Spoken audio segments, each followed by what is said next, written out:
Ratusan peserta program bela negara yang berasal dari beberapa kota dan kabupaten seprovinsi Jawa Tengah tiba di Depo Pendidikan Bela Negara di Komplek Resimen Induk Kodam 4 di Ponorogo di Kota Magelang untuk melakukan pendaftaran atau registrasi.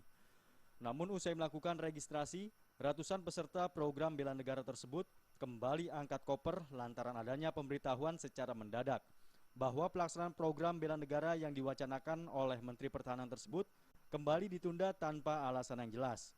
Karena sudah 2 kali pelaksanaan program bela negara mengalami penundaan, para peserta mengaku kecewa. Sebelumnya program bela negara akan dilaksanakan pada hari Senin kemarin dan diundur pada hari Kamis. Namun pelaksanaan kembali diundur dengan waktu yang belum bisa ditentukan. Ikut bela negara apa toh Pak? Yang jelas kita itu terpanggil dengan kondisi yang saat ini ada gerakan-gerakan yang sifatnya destruktif ya, seperti kemarin ada harmonisasi atau kurang harmonisnya antara suku agama, ternyata kan juga masih banyak terjadi. Nah, ini kita berharap dengan adanya diklat bela negara ini mudah-mudahan hal-hal seperti itu bisa dikurangi. Program bela negara yang digulirkan oleh pemerintah ini nantinya diharapkan dapat menumbuh kembangkan semangat cinta dan membela negara.